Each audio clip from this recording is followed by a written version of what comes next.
Seeing Beyond.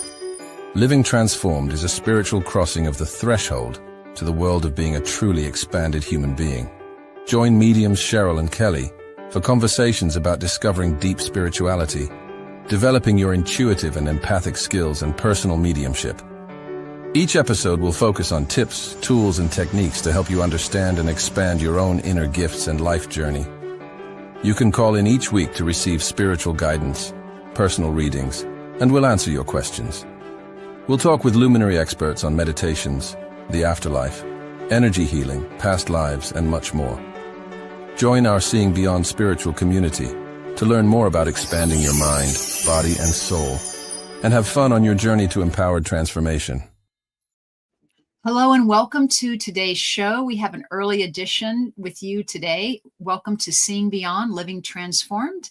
I'm Cheryl Murphy, and I want to always say hello to my co-host, Kelly Eckhart. Hi, Kelly. How are you? I'm great, Cheryl. Thank you. And I'm super excited to have Paul on today and find out all about him. I know. And so for everyone coming on live or watching us live, we always ask if you follow, share, like our show.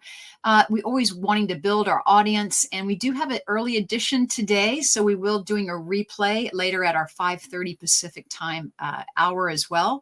But we are on early today because we have a special guest from the UK named Paul Bannister, a wonderful psychic medium.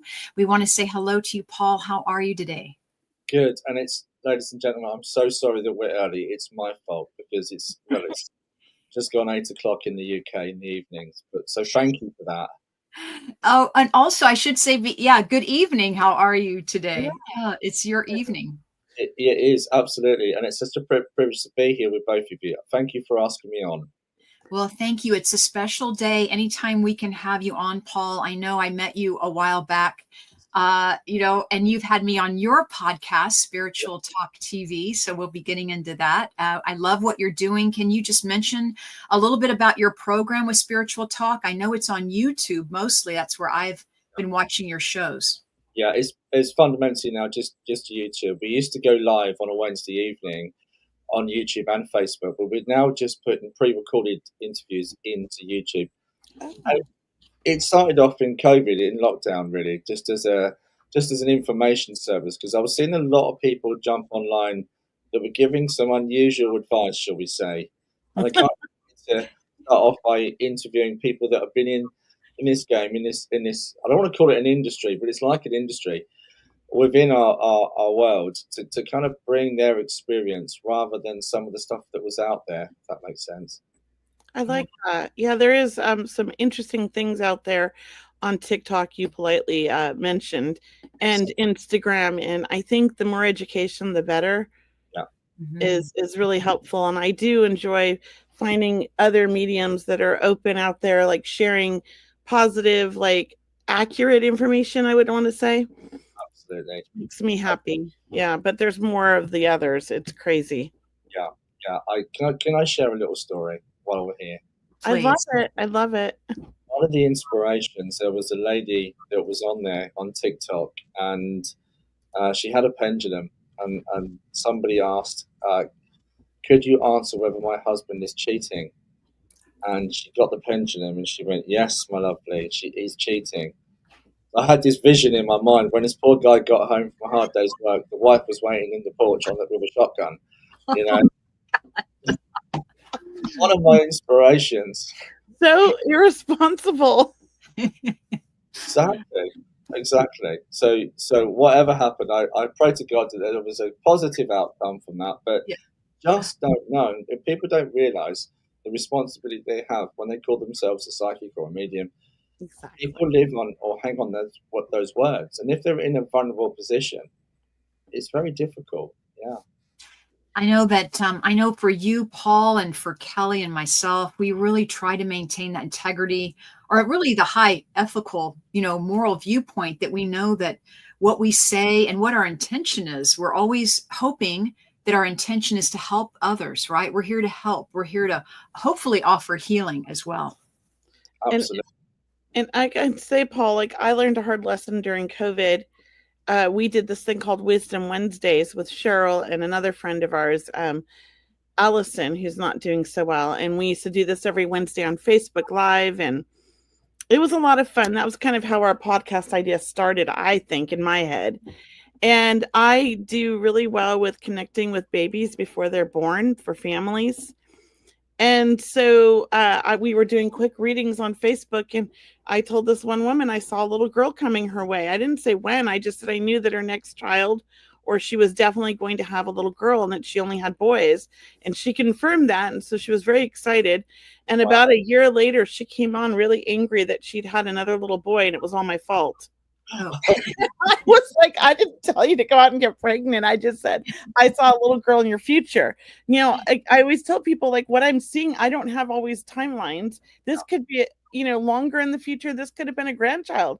I just knew that was a little girl had chosen her. I couldn't really say when. I just thought within the next few years. Yes. Yeah. Yeah. So she went out and got pregnant immediately based on that. And I was like, I never told her. It's okay. So now I kind of am like really cautious about what I say. And I wasn't I was using discernment, you know, but people take what you say so literal. Yes. And it can be so difficult because, and I'm going to give a shout out to my sister who's just become a grandmother for the first time. Oh, My niece just had a little boy, Teddy, but we were all convinced that she was having a little girl. So don't ask me what sex it's going to be. I'm just going to leave that to the expert. I'm not going to lie. I have like a 90% accuracy. Oh, on. I've been tracking for 10 years now. Yeah. And I've been like 90% accurate because I connect with the babies before they're born, but I didn't trust it at first. Yeah. And now I've kind of really learned to trust it. And I have a little joke, like, who's to say that little boy that she had really isn't more of a feminine personality? Who knows? Who knows? The problem that's is, what I'm picking up on. You know? Yeah. The problem is that she then came back to you and was like, hang on a second, you told me it was a girl. So I'm careful about what I say now. So at least the pregnancy rates in that area have gone up. So she keeps trying to get a little boy. Yeah, little girl. Probably has a little girl now, but won't come tell me. Well, as we have new guests and we have people logging on, we want to introduce everyone to our new guest for today. We are on early today because Paul has been so kind to join us from the UK. So it's evening time where Paul Bannister, a lovely psychic medium. He has a wonderful podcast as well called Spiritual Talk TV. But Paul, I know you have an interesting history or how you got started in this field of being a medium and a psychic medium. So can you share with us your story, please? I'll do the short one because it's over a very long time. So I'll do this in a short way. Okay. Basically, I lived next door to a medium and her son, we were very close. He was the closest thing I had to a brother, as I've got two older sisters. I used to tease them and said I was the Cinderella, not them. And it didn't go down too well, my sisters. All joking aside, and as you can tell, I do like to joke. I've got a really bad sense of humour. So I apologise now, guys. I'm sorry. But with what I do, you kind of I get that sense of humour. It's what we do can be quite difficult at times. And I've found over the years I've built this kind of, not great joke repertoire. So anyway, moving on back to what happened to me. I was probably about 7 or 8 when I first had my first experience. Within this house, my next door neighbour was a trance medium, and as we grew, this Pam used to sit in circle, and I don't know if you guys agree with this kind of stuff, but it was called a rescue circle where they would help souls. We've heard of those. I've heard of them, which can be in a very difficult. Some people don't believe in that kind of thing, but I always remember when they used to sit in circle, the dogs around the local area used to start howling. So it was quite interesting. Yeah. So yeah, but fast forward on. I mean, we grew up around this kind of thing. So and Pam, when we was a lot older, John and I, she would ask us if we could be her guinea pigs, and she would practice going into trance. Oh, I love it. Her guide would come through and tell us all about the spirit world, the spheres, and the music and the sounds of the angels. It was just amazing. fast forward on from that, you get into your 20s, you're looking at your career, settling down, doing all the normal things that you would do. And then I was diagnosed with a brain tumor around 27. And I was told I was going to be in a particularly bad state afterwards. But there was, I kind of guess it was a mini miracle. The tumor had crystallized. So I was able to then recover really quickly. Now, I always say to people, when I came into mediumship, I didn't really have a faith. I grew up in a non-religious family. But I do remember being diagnosed with a brain tumor, and it was about the size of an apple. And the initial diagnosis, I remember the consultant, he said, well, look, old boy, very English, look, old boy, he said, you've had a good innings. I'm 27. And he said, but it potentially could be brain cancer. So, and I remember in that very low moment asking God for help. Yeah. Now, did I have a right to do that? Probably not, because that's the first time I put myself before God and asked for that. But then transpired over the next 18 months, when I had the operation, it was a complete success, and like I said, it had crystallized, and I was able to work within 6 months of the operation. Pretty unheard of. So then fast forward on from that another year, and I just remembered asking God for help. And at that time, fast forward on the year, I'd bought a new house, life was good, and I remember saying, what can I give back? That's when it all started. So I started my journey that way. It literally, the house that we bought became really haunted. And we was being woken up in the middle of the night. And so I said to my partner, we either need to go to a priest or we need a medium to clear the house. And I went to see a medium and to explain. And she was just like Doris Stokes. I don't know if you guys would have known good old Doris Stokes. We love it. If there is a video of her on YouTube. Yes. And she said, oh, lovely, they want to work with you. And at the time, I was like, no. Because I'd had that background. I wasn't really thinking this is what I want to do. It was probably the last thing that was on my bucket list, to be honest.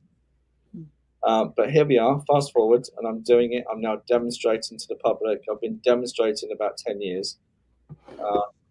But I started working probably about 20 years ago, maybe more. Oh my God, that's a miracle, Paul. I love that story. Yeah. I have a question. Can I ask you? You said you grew up next door to a trans medium. Yeah. And as a child, like that she would practice on you. Like, how old were you? Were you teenagers? So the problem was, John and I, we were slightly naughty. So we would drink when we was about, now in the UK, you can drink when you're 18. Now you guys have to be 21. And we used to go into this pub, and the guy was quite an old boy, and he'd serve us when we were 17. So we'd come home. We didn't go over the top. It wasn't too bad. And we come home having a few drinks. And so having that and then experiencing trance on top of that. Mm-hmm. And then there would be the phenomena. So there would always be, we'd see smoke. I joked smoke used to come out the back of the TV.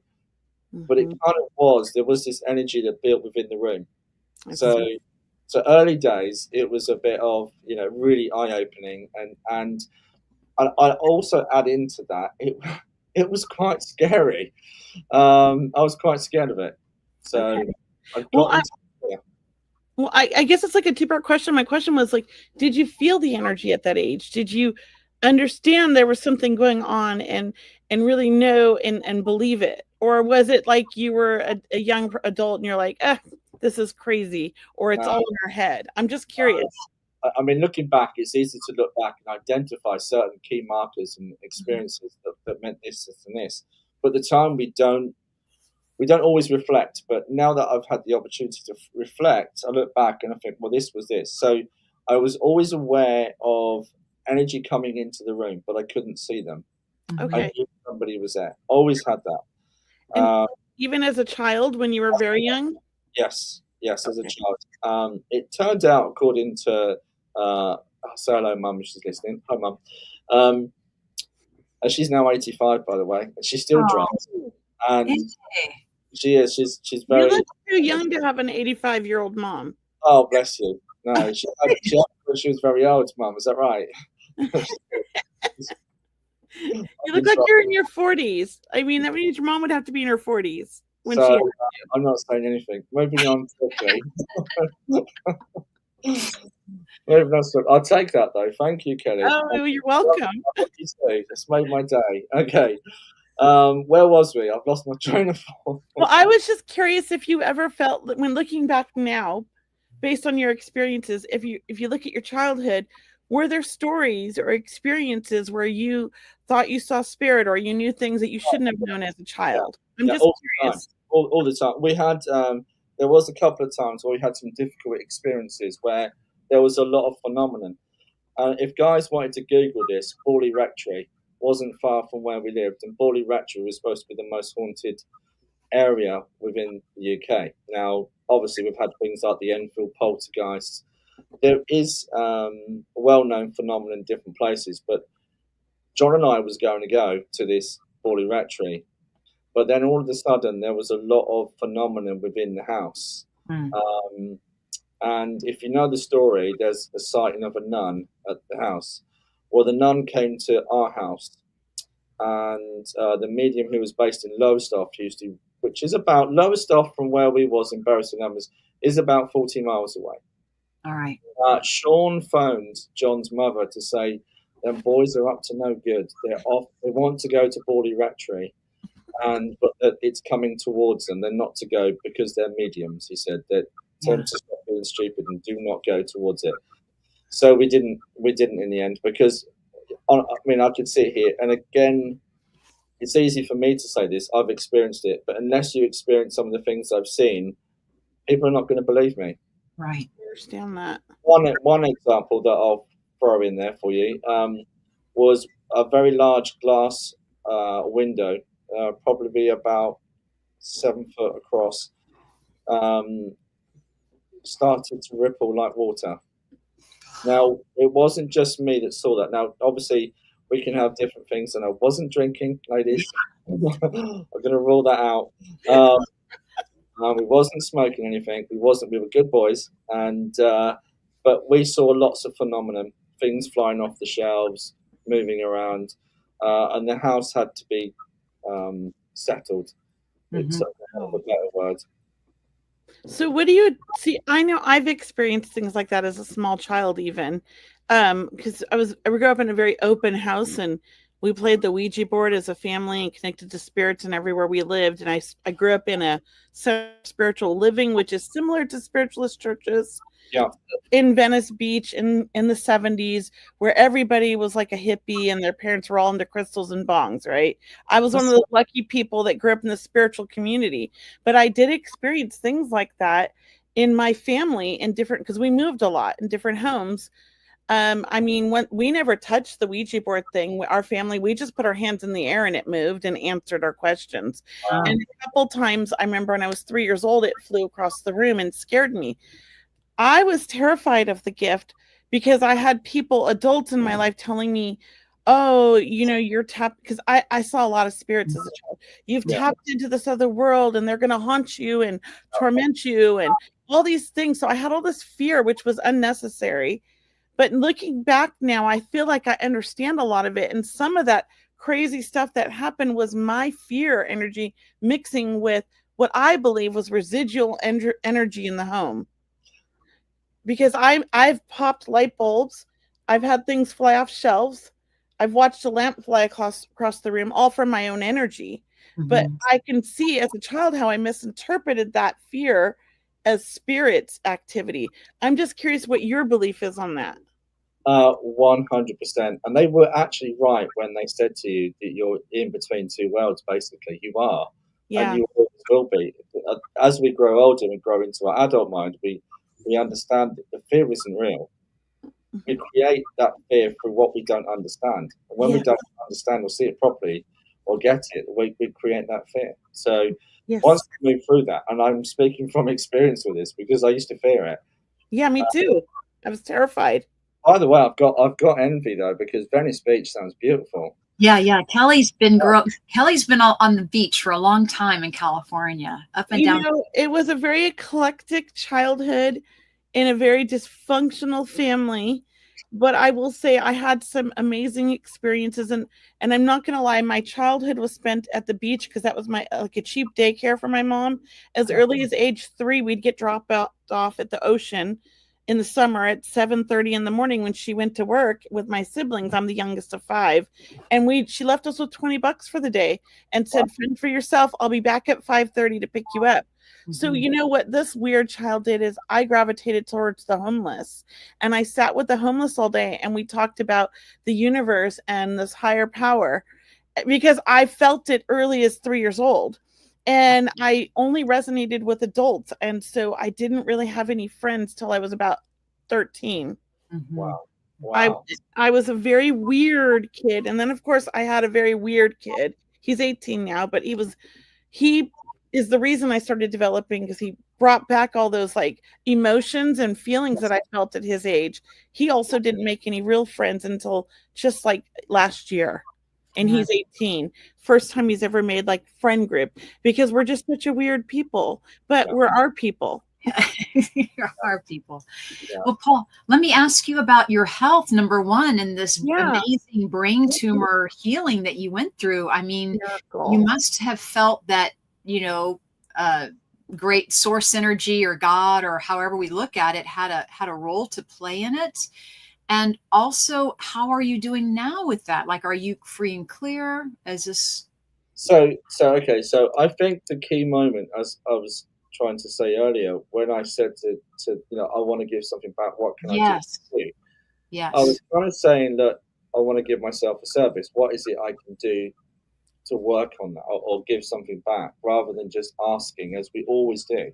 Yes. It's okay to ask, because I understand with that love and that energy that we connected with the divine.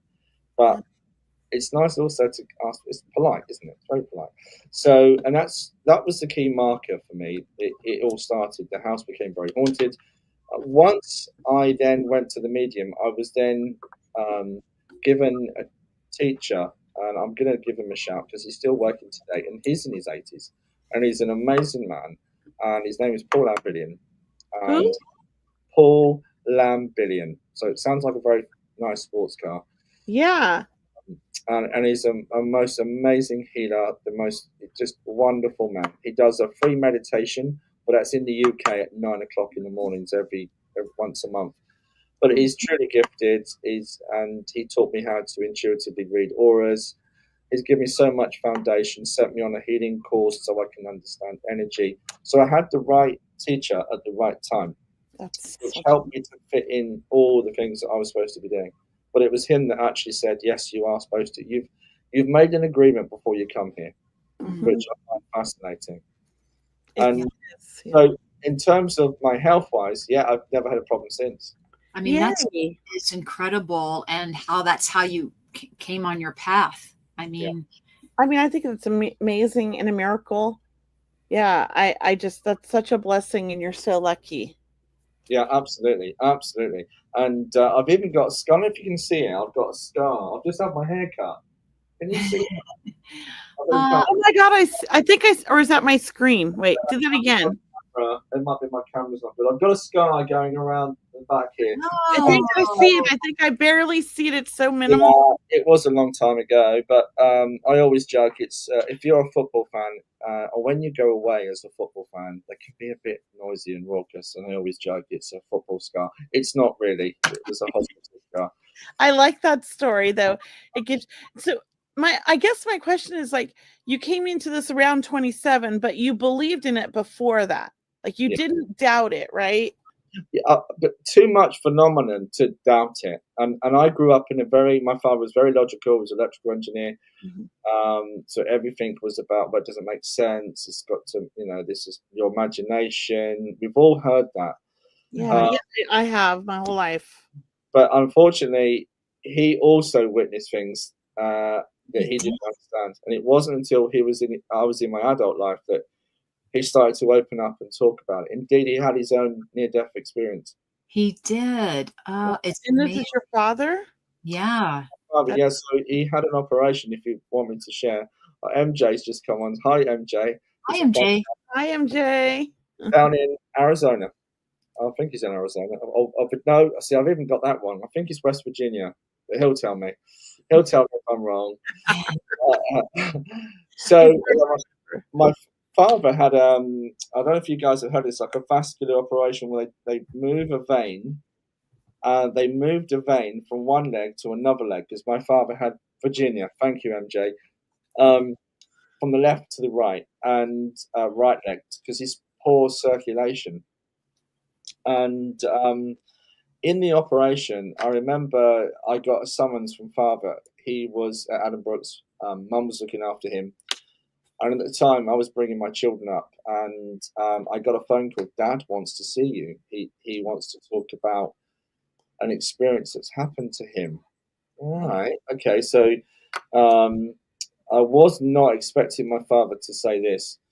Basically, went down for the operation and they put him out, the usual count back from 10, and he was gone by 5.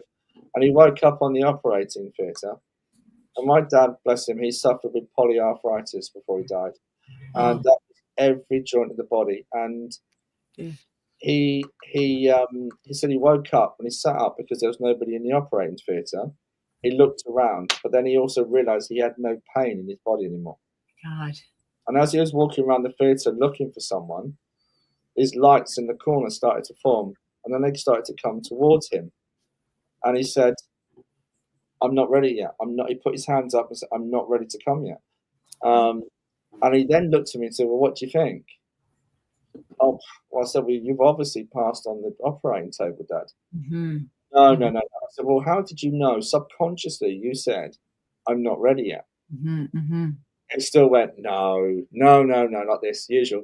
But then about a week later, the surgeon came to see him.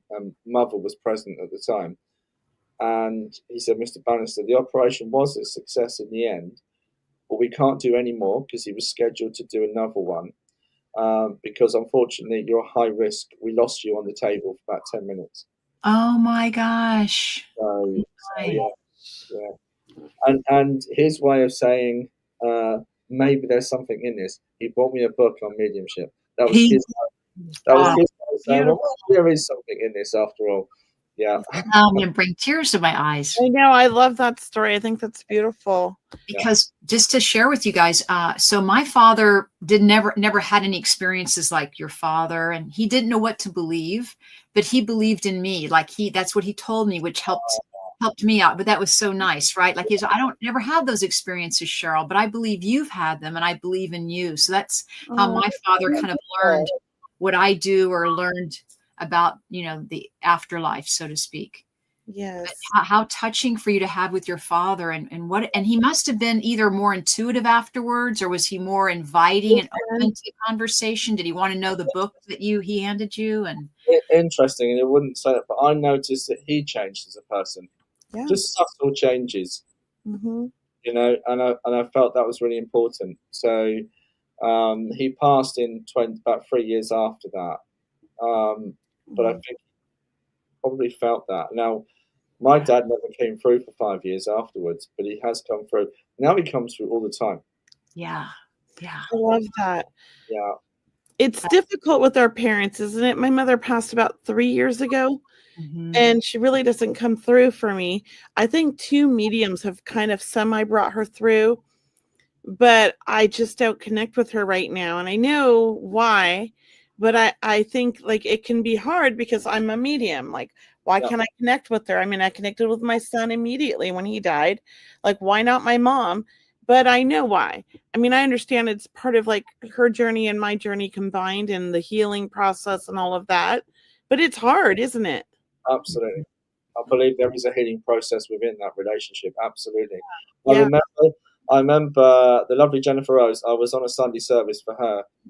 And I was doing a service, and there was a lovely couple came to me, Scottish couple. I said to the audience, I've got parents here. I think they gave me names and details. And I thought, well, I'm in an American group here. This isn't going to go down too well, bringing Scottish parents through. But there was a lady in the group, Oh, Scottish, and she said, "Oh my gosh," she said, "they're my parents." oh, And how then, lovely. then they said, "Tell her we're sorry. We've taken so long to come through." And Oh, then she went, I don't know if you know Scottish people, they can be a bit abrupt. Not all, but some. She said, 20 years I've been waiting for them. 20 years. That's a long time. you That's a know, long. it is a long time. My grandfather didn't come through for 20 years. Wow. I've always had my gift. I've seen everybody that died since birth. Like as a child, I've just always been connected and was giving messages like at 2 years old, 3 years old, 4 years old. It was just who I was. My youngest son is the same way. But when my grandfather died, I think 15, and I never saw him. Wow. And that's when I kind of started to kind of think, well, maybe there is a hell, because he wasn't a great person and he had done some bad things. And so I started really questioning things that I felt like I knew. Okay. And when he did come through, it was through another medium that I really respect. About 12 years ago, my mother was very ill at the time and was fighting dying because she was scared to die. And he came through the other medium to say, tell your mother I'm sorry and I want her to forgive me. And I promise that it's okay and it's a beautiful place here and we're all waiting for her. Oh Yeah. my. I gave her the message and she flipped out, of course. Yeah. But, I gave it to her and it took her 7 more years to die. She was just holding on in what I call hell, but it was like he had apologized because I felt he wasn't a good father and he wasn't a good person. And he realized that on the other side, and he didn't come through to me until he was ready to acknowledge it, is how I feel. Mhm. Yeah, that's interesting. So Yeah. yeah, so interesting. And my father is absolutely came through really pretty much as soon as he crossed over. I felt I was able to connect with him, and he's been a big part of my training and my development and helping me win my readings, right? So because we ask our guides, our departed loved ones, to step in and be our support and help us to provide those healing messages. We do. And I've had a lot of guidance from my own father who died, 25 years ago. He's been my biggest guide in the spirit world. Never a dad, but spirit world best dad ever. Yeah, it's funny, isn't it? I interviewed the lovely Elisa Beaver, who does instrumental trance communication. Now, don't ask me that after I've had a glass of red wine. Instrumental trance. So basically, on a machine where you can tune in to the spirit world. There was Mr. Bocci, the Italian guy with the radio, very famous for bringing through spirit voices on the radio. Mr. Bocci. Oh, I know who you're talking about. Yes. Yeah. Well, Lisa, Sonia Rinaldi kind of spearheaded modern science towards communication with the spirit world. Sonia's coming on actually end of March, so I'm really excited about that. Oh, I've been lucky enough to interview 2 other people, Tony Ruffman and also Elisa Beaver. Now, Elisa, and I haven't released this yet, we're going to do a podcast at another time, but Elisa said, do you want me to contact your dad, basically? And I sent her pictures. And it was interesting. Now, Lisa knows nothing about my dad. Absolutely nothing. Sent her a picture. And he came through with his first name, second name. And then he said, talk to mum. So, and it's interesting because you have to create like a bass sound. And then they use that sound. And that spirit can then jump on and use. It's really interesting. And he then said that Paul comforted my body. Now, when my dad was dying, I was the only one in the room. Oh, it's going to get me upset. I was allowed to comfort him because he was so distressed. He didn't want my mum and my sisters to see it. And he was the only one who let me to see him with him. And that was really difficult. But he actually said that on a message. Now, again, Elisa had no idea of the story behind my father. So that's beautiful. Were you with him at the time of his passing? Unfortunately not, because I when my dad had the heart attack, he was rushed to a hospital.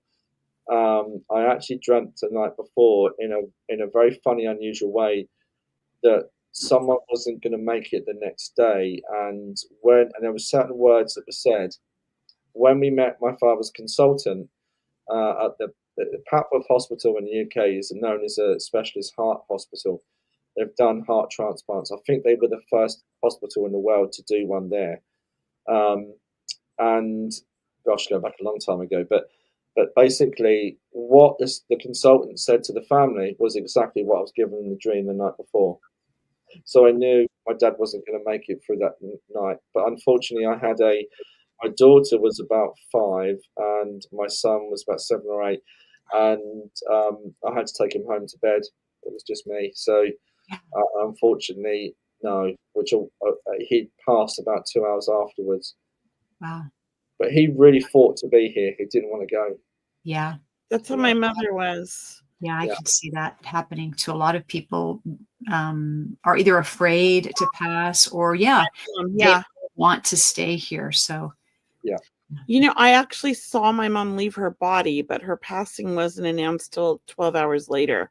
Oh. Or not 12, about 8 hours later. I saw her soul lift up out of her body at like 10 in the morning. And I said to my sisters, oh my God, do you see the smoke coming out of her? Do you see Mom? And they looked at me like I was crazy. And she wasn't pronounced dead till 7 in the evening, but I saw it at 11 in the morning. Wow. Yeah. And I saw her sitting outside by our car on the corner, and she waved to me, but no words. So let me just tell you that when my father passed, I saw him passing also. You could see I saw a lot of color. I saw a lot of imagery. You see vibration in the room changing. And I felt angels all around him. I felt all of our loved ones were present.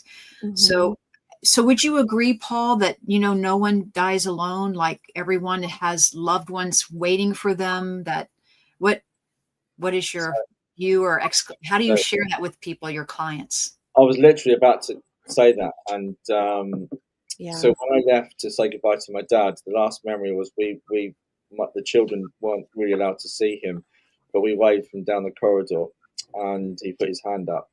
As we walked out of the double doors to the left to go towards the stairs, behind the lift shaft, there was a man waiting for him.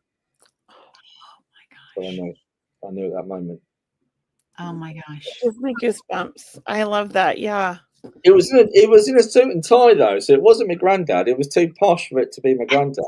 My granddad was really old-fashioned, working class. His father. So, but this guy looked in a very smart suit and tie. He was very well dressed, and he was waiting for my father. That's very interesting. Yeah, I wonder who it was. I don't know, but there's so many people that I remember. You guys must have had this experience as well. When you're reading for people when they're near the end, sometimes I get the kind of, you're in that moment with them. And I remember I was sitting by the bed where the loved one was, and I was looking at the mum who was in the bed, and then I looked across and saw the husband reading the paper waiting for her. And I said this to the sitter, and she said, that's exactly what she said. My dad's here. So it was a beautiful piece of confirmation. I love that. Yeah. I know my mom saw her dad and her mom, and she saw other random people, and I felt them. But I remember this was 7 years before she died. She had a near-death thing where she was in the ER, the emergency room, and I was with her for a week when they didn't think she was going to make it, and she kept waking up and thinking it was like 1936, which is the year she was born, or 1916, which is 20 years before she was born. And she kept saying, why is that man reading a story to that child? Get them out of my room. And I felt it was my grandfather reading to my uncle. That's what I had felt. And she'd then blurted it out as I felt it. Oh, yes. And it was just very interesting. Then she was yelling at somebody else, and she was pretending to answer a phone call. I mean, she was reliving all these crazy things. And I really thought it was the end for her, and it was her way. And I stayed with her. But of course, she came out of it. This is what my mom did. She was so afraid to die, and lived 8 more years like that. Oh, good. it was, I felt everything in the room with her that she was bringing up and saying. And it was in the beginning, not the beginning. I had been developing for 5 years, but it really was like a stepping stone, or um, almost like a boost in my mediumship, because it gave me the validation or the confidence to believe what I had been questioning, if that makes sense. It was like, okay, I have my answers now. I don't need to question this anymore. I have full faith and I trust it now. And it really was a big shift in my mediumship. That was the beginning of like it all taking off in a way that I had not expected. So I just, I think that that's kind of how our families play a part in our own career in some ways, our parents, whether they know it or not. Yeah, because my grandmother used to see spirit, and that was probably the most natural part of my mediumship was sight. And the problem is with sight, you can make an assumption because you see something, but you don't truly know it. You're seeing it on face value. Mm-hmm. That makes sense. So I really had to then start to develop what it was I was getting. So Yes. and similar to your experience, I had that with spirit children. Why do spirit children, when they pass, always stay around parents? And I was told because they've gone into the other side, they're still growing and learning from that hub of the family. They're still a part of that. Yeah. Particularly around special celebrations, which is beautiful. Yeah. Yeah, I'd heard it been said, but I never believed it until I actually had the message myself, if that makes sense. Like, okay. So that's a beautiful one. Understanding that children sometimes just don't need to touch the earth for long, but then they come back and they're around the family anyway. Part of that soul's evolution, perhaps. Yeah. Well, can I ask you about your work as a psychic medium? Because you had mentioned, I know you're very busy. We appreciate your time today because you travel. Are you doing public demonstrations? I believe you were saying how busy you were trying to help people understand where you're coming from or where spirit's coming from. So you do travel, right? From in the UK, you're always out. Well, to be fair, I'm quite lucky. I'm within a sort of 100-mile radius. There's a lot, and in the UK, there's spiritual churches on every corner, pretty much. Compared to you guys, you guys have really got to travel to different spiritual churches. Well, we have one every sort of 10 miles or so, and there's so many. I mean, this year I'm spiritualist churches from a business point of view. It's a service. It's not you can't live on what you're paid. You just get your petrol money. So I've signed up for 35 this year. Oh my God. 35 services around East Anglia, and I try not to travel too far unless I really have to. I've been asked to go to Ireland and work in Ireland this year, but we'll see. I do love. I'm very much focused on. I'm so busy around this area. I don't need to go anywhere else. It sounds awful, doesn't it? Yeah. And then, you're like us too, right? I mean, you're working on Zoom. Is that right? You do a lot of, working with people remotely. Yeah. Phone readings and stuff. Yeah, I've got a reading tomorrow for a lady in America somewhere. So yes. I'm gonna have to book a reading. Oh, bless you. Absolutely. I would love to give you a reading. I love it. Yeah. Just to share you with our audience and our viewers, like, we were posting the links for everyone just to let you guys know. You can go to Paul Bannister Medium, right, .co.uk, and really check out Paul Bannister. He has a wonderful spiritual talk TV, but also you're doing readings. Like you're booked out, I'm sure, right? You're booked out. Yeah, I have a bit of a wait. Services. Yeah, I'm quite a bit of a wait for a reading, but because I'm now full time, and in this country, because there's mediums again on every corner, it's quite hard to get work. So a lot of people tend to do mediumship in their time off when they work and have a normal day job. But I'm now full time mediumship, and I wish I'd have done it a lot earlier because I'm really busy. For example, next weekend I've got a Friday evening demonstration for a homeless charity in Norwich, and then on Saturday I'm over about 50 miles the other way doing an event, a charity event again for ovarian cancer. Then on Sunday, I'm at Lifestyle Spiritualist Church doing a demonstration there. Problem with that is it's good, and I'm working, but you guys must feel this as well. There's an energy exchange between yourself and the spirit world. You have to be grounded and centered, and there is a fine line about burnout. You're looking at me like, Kelly, you're like, yes, you need to slow down. I can see it. No, I love it. I'm listening to you because I'm like, I resonate. Yeah, Kelly works really hard Works too. too much. Yeah. And I have to take a step back every so often. Yes. So I was ill recently in January. I don't know whether that was a cause of it or part of it that I was. And you get to a point where you just don't want to let people down. And I'll get a message for a private reading that's really urgent. I need an answer. So you end up fitting them in your weekend or your day off, which is not how it should be. So there is a thing with mediumship. You've got to enforce your boundaries. Yes. But because you need to look after yourself, because if you're not looking after yourself, you can't connect. You won't have the same depth of connection. Exactly. Do you ever just wake up sometimes and just think, I need a break and reschedule the readings? I dream of Hawaii. Okay, I dream of Hawaii for a weekend. I really do. But it's okay. We've got Southend on Sea around here. Just Google it, guys. You'll see the difference. It's sometimes I wake up and I just feel like I just need to relax because my body's telling me that. And in the past, I would fight it and I would keep working because I want to give to everybody. But then what happens is your body breaks down and you get like so sick you can't work. And that's what I'm working on that boundaries. I'm working on that.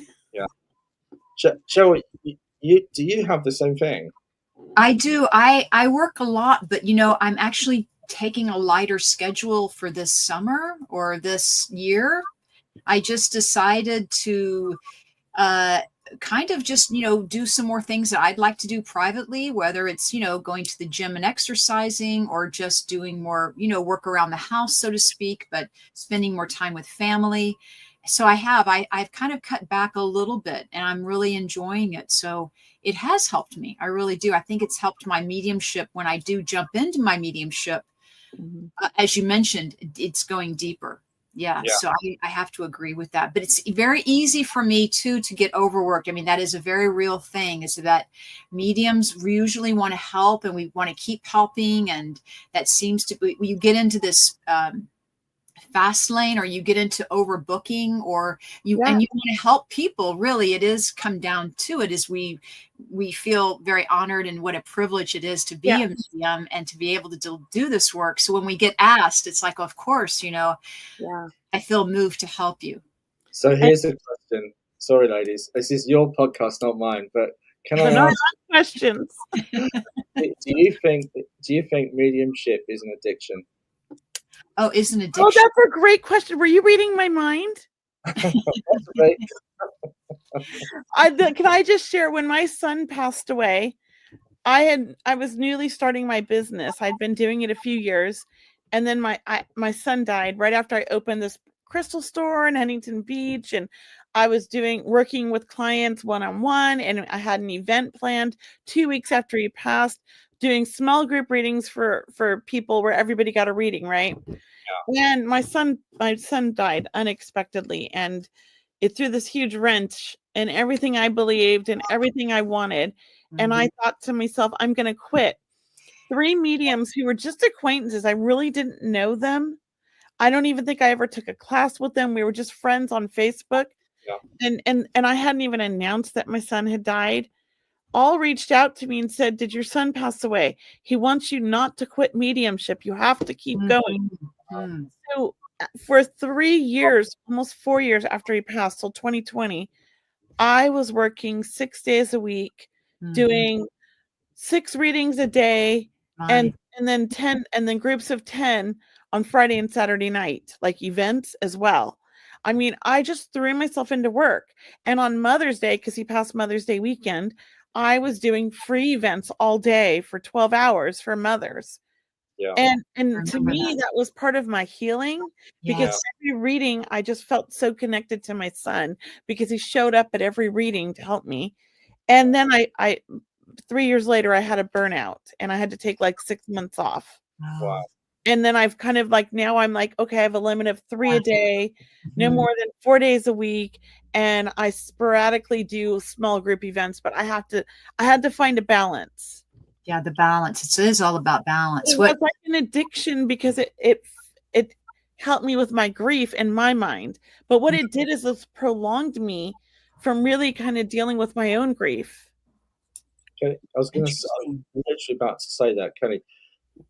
And I think I have a warped sense of grief, like when my father passed, when I lost the lad that I grew up with, John. He took his own life. Oh, it still gets me now, and he was 29 when he took his own life. I don't think. Well, we never get over grief. We learn to live with it. Yes. But as a medium, I think I've got a bit of a warped sense of grief because I will not accept. Life is life, and life lives on. They're as much alive over that side as they are here. Yeah. And I always try. But then, am I missing the experience of grief itself? Because what is grief? Grief is another level of the love that we have for that person. Yes. And I think sometimes psychologically. And by the way, I'm so sorry you lost your son, Kelly. Yeah. Thank you. Thank you. Imagine the grief you went through losing a child. I wouldn't wish it on my worst enemy. Yeah. And I've got my dear friend MJ who's come on tonight. I've got an armband that remembers his daughter.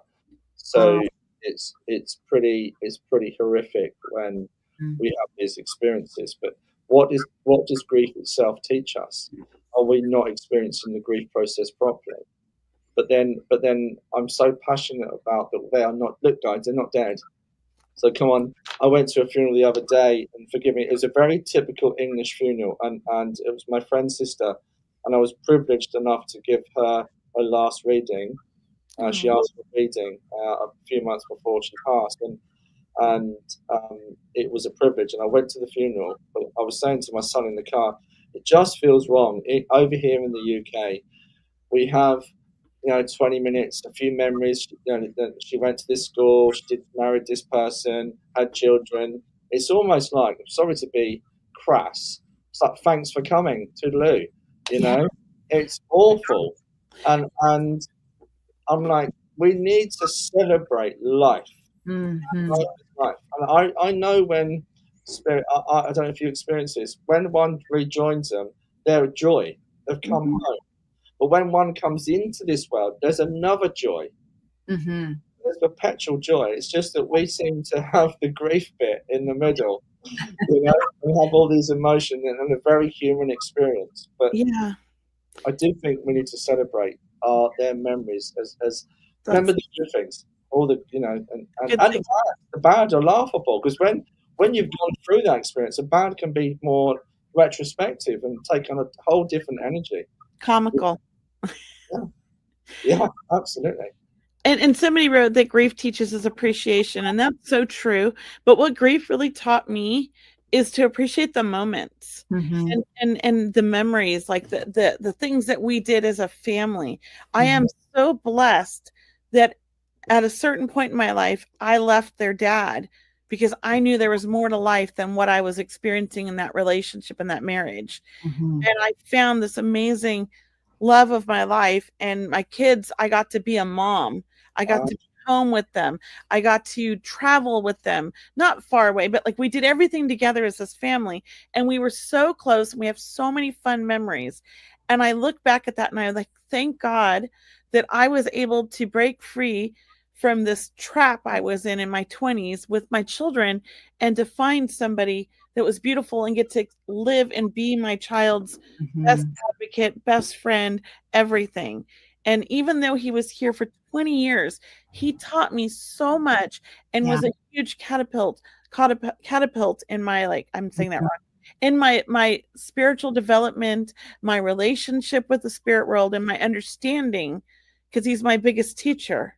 Right. So I look at it now and I try to, when I feel sad, because I feel sometimes my grief is selfish, I then try to focus on what he taught me and how blessed I am that I had him for this short 20 years, and how much he's taught not just me, but the whole family, because we've had to learn to be a family again with new dynamics, and it hasn't been easy Mhm. for everybody. There's a bunch of us, right? Mhm. So to me, he's part of all our growth. And I Yeah. thank him for that every day. And I thank him for choosing me. So I try to like flip my pain into that and try not to be what I feel. And I know this is just me, and I'm not saying you're selfish or being for grieving, but this is how my brain is like, how selfish am I to grieve that he chose this short life and I'm upset about it. And I want him here longer. But he did what he meant he came here to do. He accomplished it. But Kelly, you're also living the legacy that he left and imparted in you. You live every day for his inspiration. He Yes. would want that. And so many times I hear messages that they want us to be happy and to grow. Yes. I remember giving a message to a lady that lost her son, and it was quite a profound message. It was a particular evening for a charity that parents that have lost children. And there was one young man who died. He came through, gave his name, and then he told his mum to go out the house, to walk around the corner. They even named in my ear the church. Go into the church and give up your pain to God. Give that grief of losing her son, because he wants you to live a full life. Yes. It was such a beautiful message. And I love that. I love that. And Kelly's son has not only helped us, because we all know Kelly, and I mean, we have seen signs from her son, and she shares them, and then we get to see them. So, I mean, he's teaching many of us. We don't realize how expansive the soul is, and the learning continues and ripples and heals. So really, what a magnificent purpose for her son to be, and that she is also a part of. I feel blessed for it. And I think that we should all look at, like, when we lose a loved one, like how blessed we were to know them, to experience them, and to learn from them. Because every interaction with every human is that not like a lesson? Yeah. Mm-hmm. Yeah. 100%. But as mediums, you guys are well experienced. You've been in the industry for a while. And I don't like that term industry. The community is a better word. I like that. Because we are quite a small community worldwide. Yeah. Those that don't necessarily, maybe younger people, it's an assumption, sorry. I'll take that back. But there is those that don't fully understand the process sometimes. Can I share a really bad story? No, please. We Yeah. won't get banned off Facebook, don't worry. So I came across, a lady came to me because a medium had been to her house, because she woke up one evening and there in the corner, what she believed could have been her husband, but she couldn't work it out. But it frightened her so much, it scared her. She had a medium come to the house, and she was told, your husband is evil and he shouldn't have done that, and you are to get rid of every photograph of him, all his clothes, you're to burn everything. Now, thankfully, the daughter had the mind to say, no, this isn't right. This guy also charged her a lot of money. He then told her that he was going to clear the house. Well, he came through to me. They came to see me, and I put them straight. Now, that kind of thing is so dangerous. This woman was so vulnerable. She had a 50-year marriage, this man. And after the reading, the daughter said they were so in love. So why would he want to come through and scare her? He would. But what he did pick up on was his dad, her dad grew up, and this lady's husband grew up in a very difficult area in London where there was a lot of gangs around. And he picked this up and said, well, he was a part of this gang, he's really evil. And the guy was a hard-working man and provided for his family. What do you think about that, the unethical side of mediumship, in terms of, do you come across that? Do you ever hear that in your work? People that have been told stuff. Oh, yeah. Every day I live in a community where there is not a lot of evidential mediums, nor is there a lot of education. And that's kind of my goal, and why I've created my own spirit center and trying to educate as many as I can, and why I bring all the most amazing mediums to town to help teach and demonstrate, because I want people to understand that that's not how it is, and that's not true. Yes. It's my biggest pet peeve, but at the same time, I also don't want to step on somebody's toes or offend anybody. but I don't agree with what they're doing. And I think if they're doing work that causes harm, fear, and all of those types of things, then they're not doing the right work. Yeah, yeah, absolutely. Now, of course, there's a thin line with that as well, though, isn't there?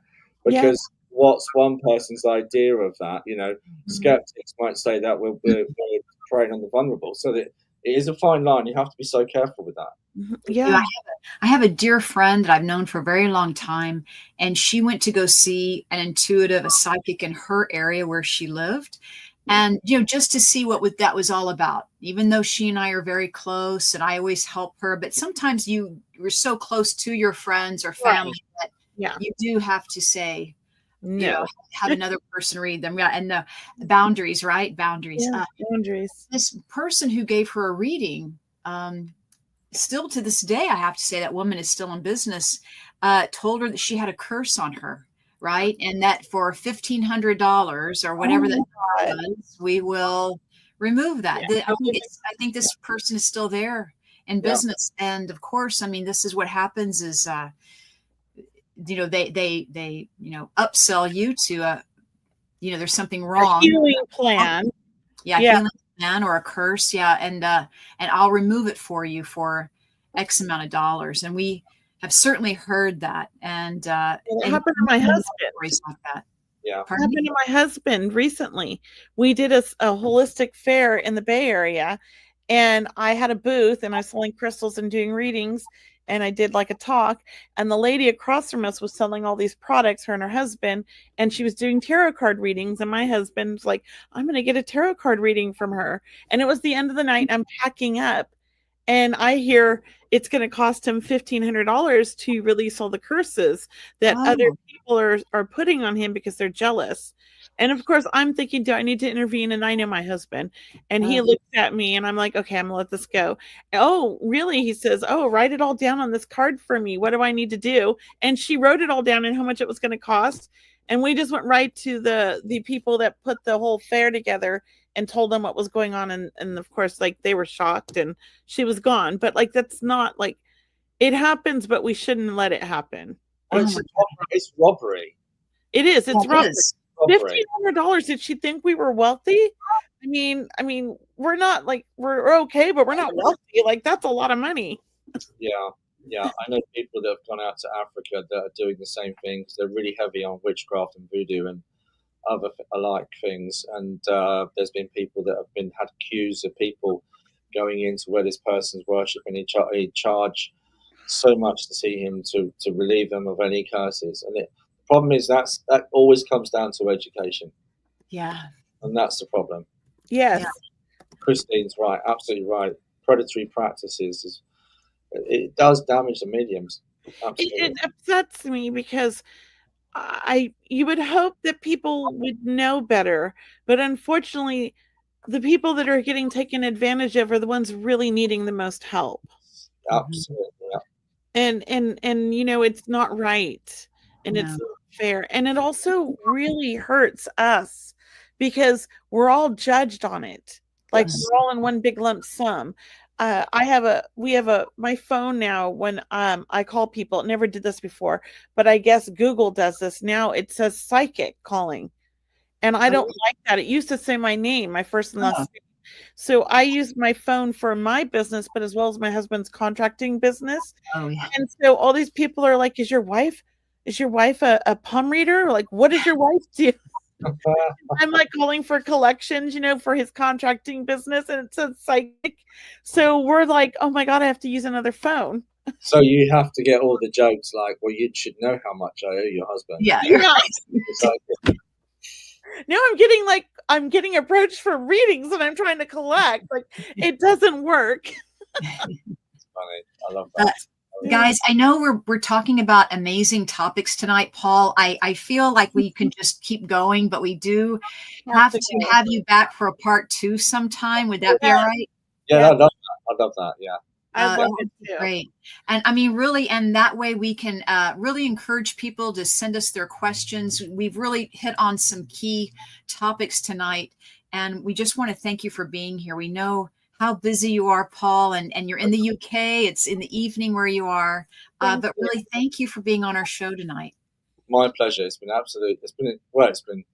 been fun. It's been amazing. Thank you so much. Well, thank you. I'm going to be booking a reading with you for sure. And I hope everybody else does too, because I think you're amazing. And I can just tell that you're a great medium. So thank you. Nice to meet you. And it's a pleasure, to see you again, Cheryl. This is a great show. Thank you for inviting me on. Thank you so much. Thank you. And just to share with everyone again, if Brianna could share the link to Paul's website.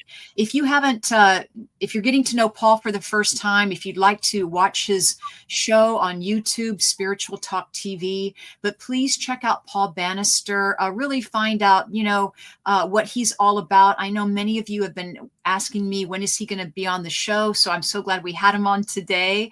But thank you again, Paul, for joining us. And it's just been such a pleasure learning about you and getting to know you even more. So thank you. Maybe we'll do a charity evening for whatever charity, the three of us working together in mediumship. I'd love that. I'm down. We're in. I love it. So everyone, you heard it here. Kelly, before we go, would you like to share with any events, your upcoming events with anyone? Go to my website, mediumkelly.com/events or moxicrystals.com/events. Either one, they'll have all the upcoming events. We have a lot happening this weekend in the Sacramento area live. I'm teaching. We have a free workshop on the Crystal Store on Saturday at 1, which I think we're booked already, but check it out just in case. Just go to my website. Yeah. Guys, you're welcome, Kelly. And for myself, guys, my website is mediumcheryl.com. Please sign up for my newsletter. And once again, I have those monthly Circle of Love small group reading events. I have my energy transformation sessions that I'm very excited to have my second year, helping people understand about their own energy field and how to improve their spiritual health and fitness. And then lastly, I have my wonderful community, my healing prayer circle every Sunday evening. So that's also free to join. But guys, everyone listening to this show live and everyone listening to the recording this evening, thank you guys all for supporting our show. Once again, please like and share and follow us and really help us build this community even more. But we can't do this without you. And we want to tell you how important you are to us personally, because I know Kelly and I talk about all of you, that it feels like an extended family. And that's really what our goal is to really spread that love. And now Paul is a part of our family. So thank you, Paul, again. Absolute pleasure. Thanks, guys. Pleasure to be here. Everyone, guys, have a beautiful evening. Namaste. We'll see you next week. Thank you so much for joining us on this episode of Seeing Beyond Living Transformed. We hope today's insights have inspired you on your path to a more fulfilling and enlightened life. Remember, transformation isn't just a destination. It's a journey we take each day. We invite you to continue exploring with us as we unravel more lessons and stories that empower growth and change. Mark your calendars for next week's episode, airing Thursday at 5:30 p.m. Pacific Standard Time. We've got more exciting topics and inspiring guests lined up that you won't want to miss. If you found value in today's episode, we'd love for you to like and share this video to help spread the message of transformation and inspiration. Stay curious, stay inspired, and until next time, keep seeing beyond. Thanks for watching.